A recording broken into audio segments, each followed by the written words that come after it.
السلام علیکم ورحمۃ اللہ وبرکاتہ۔ الحمدللہ رب العالمین والصلاة والسلام علی سید الانبیاء واشرف المرسلین وعلی آلہ وصحبہ اجمعین ومن تبعہم بإحسان الی یوم الدین، اما بعد۔ آج کا میرا موضوع ہے قرآن کریم کی چند خصوصیات۔ معزز سامعین کرام،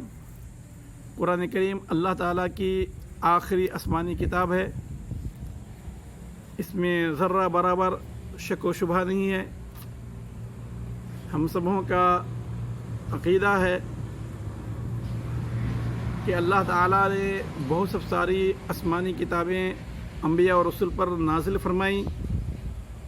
ان میں سے آخری آسمانی کتاب قرآن کریم ہے، جس کو اللہ تعالیٰ نے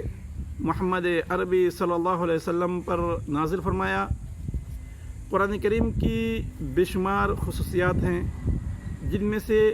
چند کا ذکر مختصر طور پر کتاب و سنت کی روشنی میں رکھنے جا رہا ہوں۔ اللہ تعالیٰ مجھے حق بولنے اور اس کے مطابق ہم سبوں کو عمل کرنے کی توفیق عطا فرمائے، آمین۔ معزز سامعین کرام، قرآن کریم کی سب سے پہلی خصوصیت یہ ہے کہ یہ اللہ تعالیٰ کی کتاب ہے۔ اللہ تعالیٰ کی آخری آسمانی کتاب ہے، اس میں کوئی شک و شبہ نہیں۔ اللہ قرآن کریم میں فرماتا ہے الف لام میم ذالک الکتاب لا ریب فیہ، ذالک الکتاب لا ریب فیہ، یہ کتاب اللہ کی طرف سے، اس میں کوئی شک و شبہ نہیں۔ اس لیے ساتھیو، ہم سبوں کو بغیر کسی شک و شبہ کے قرآن کریم پر پختہ ایمان رکھنا چاہیے، اور ہماری اور آپ سبوں کی ذمہ داری بھی بنتی ہے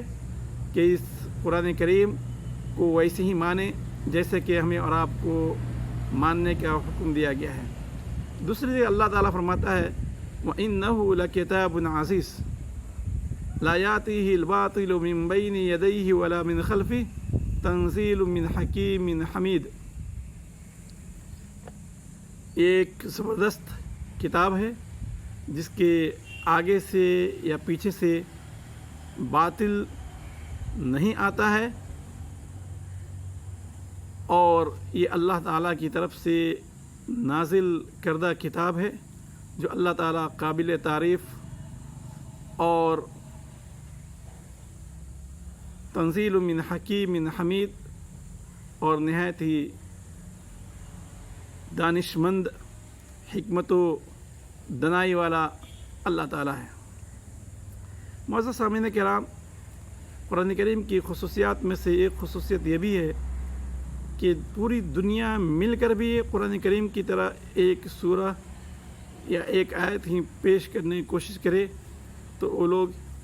نہیں پیش کر سکتے ہیں،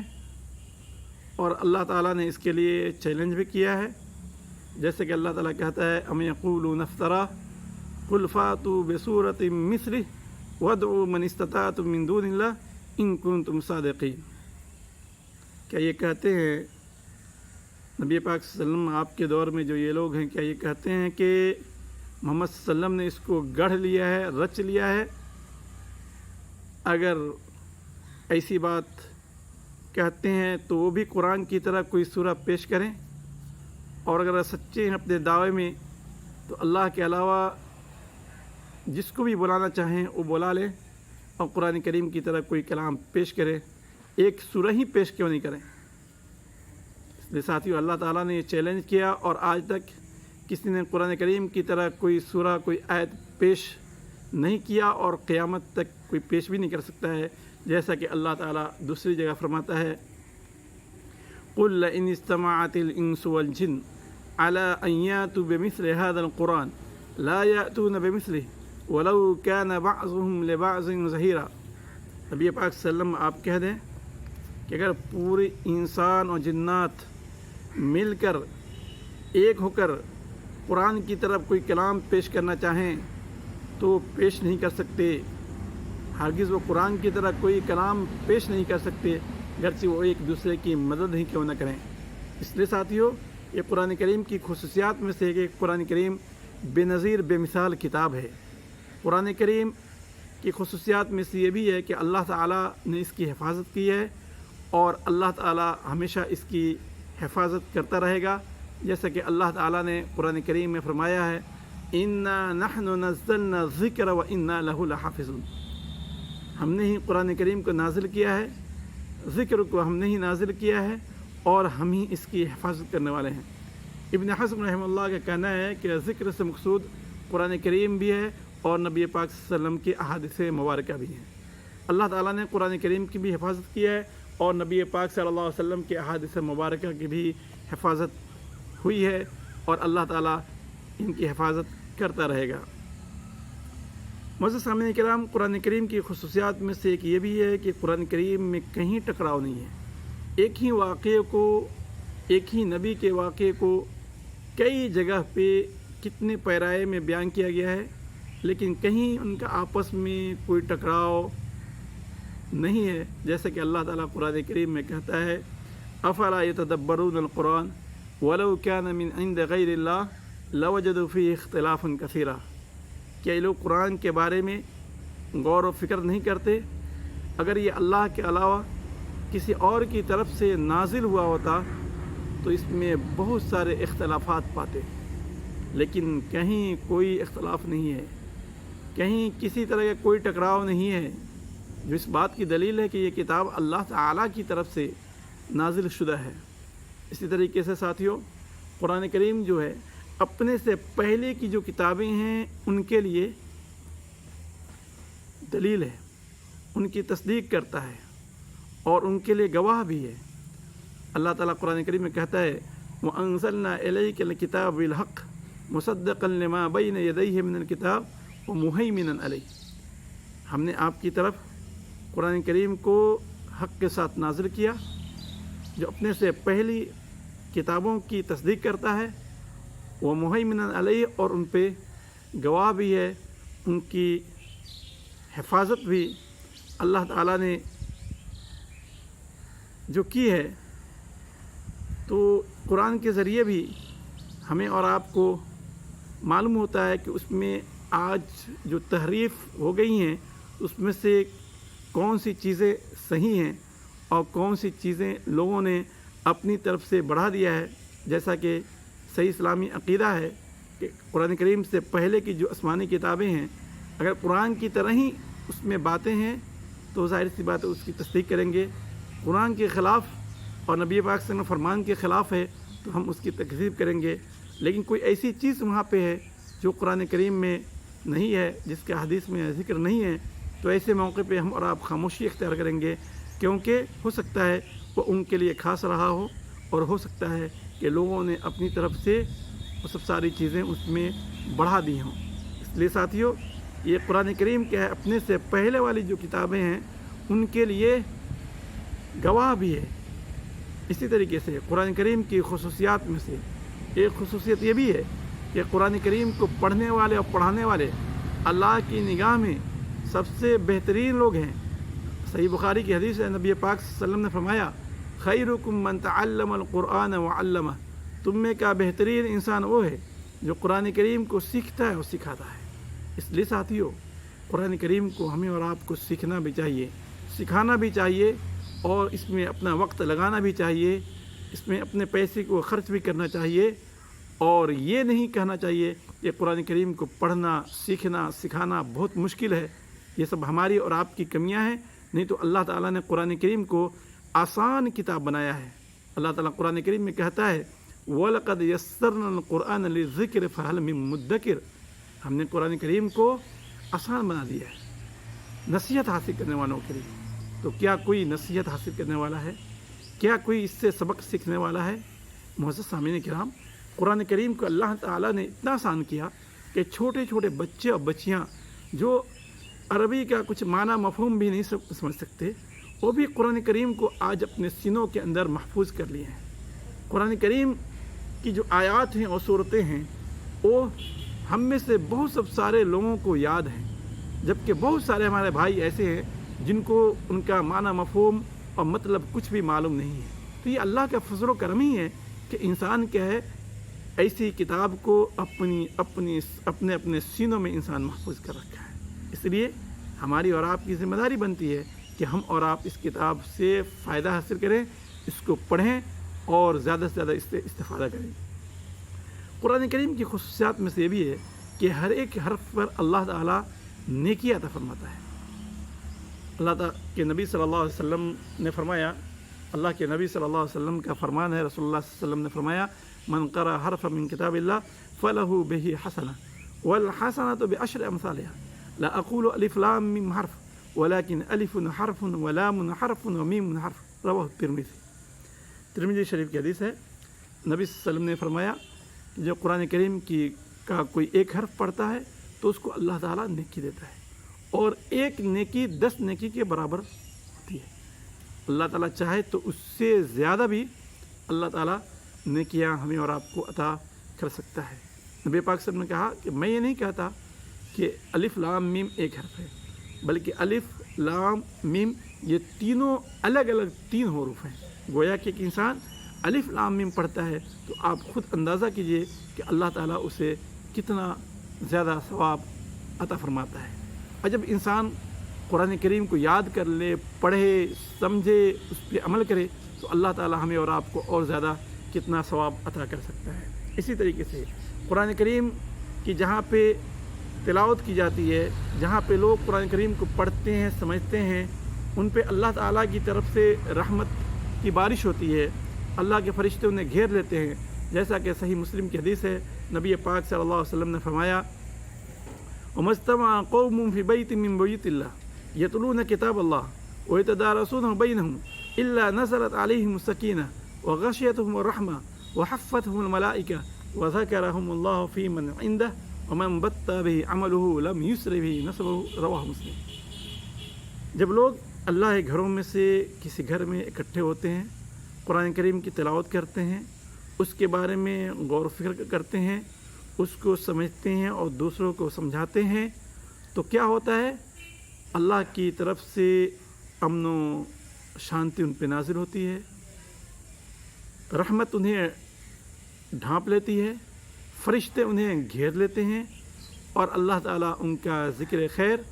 اپنے پاس موجود مخلوقات کے سامنے کرتا ہے، اور جس کا عمل اس کو پیچھے رکھ دے اس کا خاندان اس کو آگے نہیں بڑھا سکتا۔ معزز سامعین کرام، ہم اور آپ دیکھتے ہیں کہ دنیا میں جب کوئی کسی کا ذکر لوگوں کے سامنے کرتا ہے تو کتنی خوشی ہوتی ہے، اور انسان خوشی سے پھولے نہیں سماتا ہے، جبکہ انسان کی کیا حیثیت ہے اللہ کے سامنے۔ اللہ کی مثال ہم اور آپ کسی سے بیان نہیں کر سکتے، اللہ کو ہم اور آپ کسی سے تشبیہ نہیں دے سکتے، لیکن یہ بتلائیے کہ اللہ تعالیٰ ہمارا اور آپ کا ذکر اگر اپنے پاس مخلوقات کے سامنے کرتا ہے تو ہم اور آپ کتنے بڑے خوش نصیب ہیں۔ اس لیے قرآن کریم کو اپنائیں، پڑھیں، سمجھیں، اور اتنا بھی ذہن میں رکھیں کہ قرآن کریم کی کچھ صورتیں تو ایسی ہیں جنہیں اگر نماز میں انسان نہیں پڑھتا تو اس کی نماز ہی نہیں ہوتی ہے۔ نبی پاک صلی اللہ علیہ وسلم حدیث ہے، لا صلاۃ لمن لم یقرأ بفاتحۃ الکتاب، صحیح بخاری اور مسلم کی حدیث ہے کہ جو آدمی سورہ فاتحہ نماز میں نہیں پڑھتا اس کی نماز ہی نہیں، جو بھی نماز ہو۔ ہم اور آپ جنازے کی نماز پڑھتے ہیں، وہاں بھی سورہ فاتحہ ہے،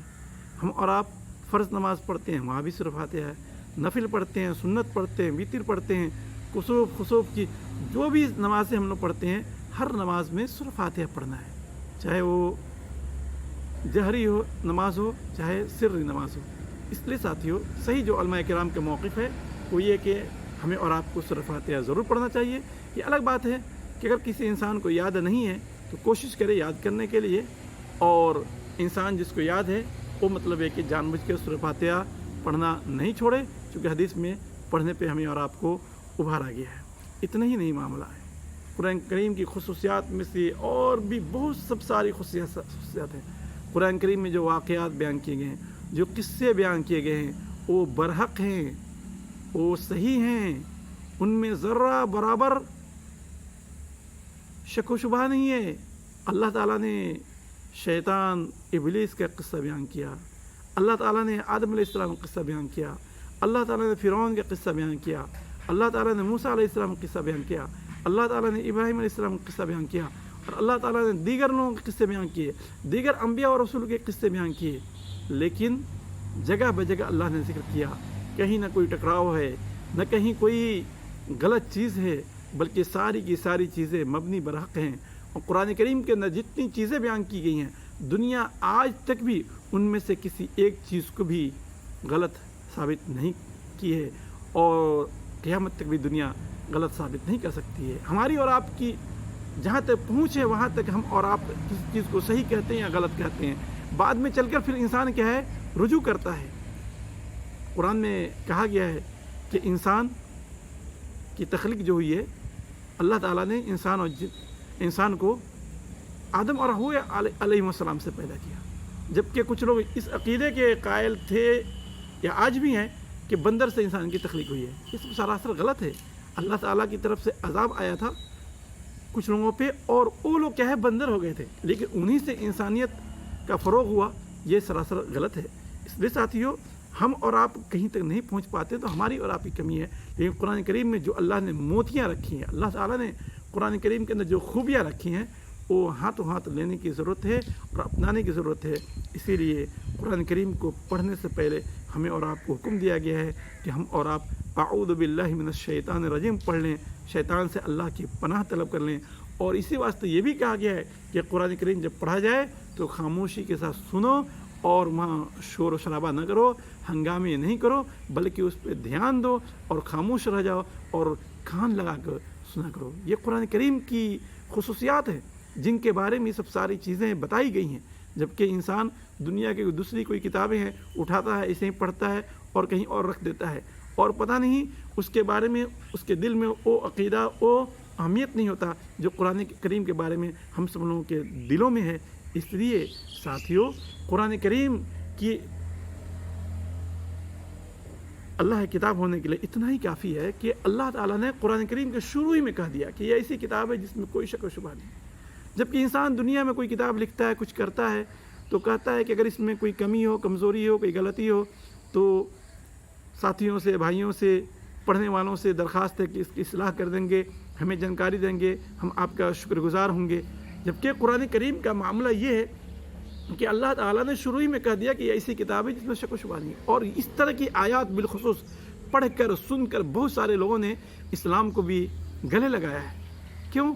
کہ انسان دیکھتا ہے کہ انسان جو کچھ کرتا ہے اس میں کمیاں ہوتی ہیں، انسان اپنی کمیوں کا اعتراف کرتا ہے، اللہ تعالیٰ کے اندر کوئی کمی نہیں ہے، تو اللہ تعالیٰ کی طرف ہم اور آپ کمی کو کیسے کمی کی نسبت کر سکتے ہیں؟ اس لیے ساتھیوں، جو کتاب اتنی مطلب یہ ہے کہ صحیح ہے، اتنی مطلب یہ کہ اللہ تعالیٰ کی طرف سے پختہ اور صحیح کتاب ہے جس میں کوئی شک و شبہ نہیں، تو ہماری اور آپ کی ذمہ داری بنتی ہے کہ ہم اور آپ بھی اس کو اپنائیں، پڑھیں۔ جب ہم اور آپ کوئی دوا خریدنے جاتے ہیں، کچھ اور کرنے جاتے ہیں، تو کیا کرتے ہیں؟ دوا خریدنے سے پہلے ہم اور آپ جب دوا خریدتے ہیں تو دیکھتے ہیں اس میں نوٹس ہوتا ہے، اس میں پرزیاں ہوتی ہیں، اس کو پڑھتے ہیں، اس میں کیا کیا سب بتایا گیا ہوتا ہے کہ بھائی اس دوا کو ایسے کھانا ہے، اس دوا کو ایسی جگہ پہ رکھنا ہے، نہیں تو مطلب ہے کہ ریئیکشن ہو سکتا ہے، نہیں تو اس کا نقصان ہو سکتا ہے۔ تو اب یہ بتلائیے، جب ہم اور آپ دوا کھاتے ہیں تو دوا کھانے سے پہلے ڈاکٹر جس طرح ہمیں اور آپ کو نصیحت کرتے ہیں، سمجھاتے ہیں، ان کی باتوں کو ہم اور آپ اچھی طرح سنتے ہیں، سمجھتے ہیں اور ان کو اپنانے کی کوشش کرتے ہیں، کیونکہ ہم جانتے ہیں کہ اگر ان چیزوں کو ہم نہیں مانیں گے، نہیں اپنائیں گے تو پھر مطلب ہے کہ ہم خطرے میں پڑ سکتے ہیں، ہماری جان جا سکتی ہے۔ تو قرآن کریم جس میں کوئی شک و شبہ نہیں، اور اللہ تعالیٰ نے جس کے بارے میں شروع ہی میں سب ساری چیزیں بیان کر دی، تو ہماری اور آپ کی ذمہ داری کیا بنتی ہے کہ ہم اور آپ بھی قرآن کریم کو اپنائیں، پڑھیں، سیکھیں، سمجھائیں، اور ایسا نہ ہو کہ اس کو قبرستان کے حوالے کر دیں، کہ قبرستان میں لے جا کر رکھ دیں کہ وہاں پہ کوئی آئے تو کوئی پڑھے، کسی کو پھونک دے، کسی کو معاف کرا دے۔ ایسی کوئی بات نہیں ہے، یہ سب ساری چیزیں غلط ہے۔ قرآن کریم صرف شادی میں تحفے دینے کے لیے نہیں ہے، قرآن کریم صرف ہدیے کرنے کے لیے نہیں ہے، قرآن کریم صرف طاق میں سجا کر رکھنے کے لیے نہیں ہے۔ قرآن کریم کی سب ساری جو خصوصیات ہیں اس لیے ہے تاکہ ہم اور آپ ان خصوصیات کو سامنے رکھتے ہوئے ہم اور آپ قرآن کریم کا احترام کریں، قرآن کریم کی تعظیم کریں، قرآن کریم پہ عمل کریں اور قرآن کریم دوسروں تک پہنچائیں۔ اللہ تعالی ہم سبوں کو اس کی توفیق عطا فرمائے، آمین۔ وصلی اللہ علی نبینا محمد وعلی آلہ وصحبہ وسلم تسلیما کثیرا۔ والسلام علیکم ورحمۃ اللہ وبرکاتہ۔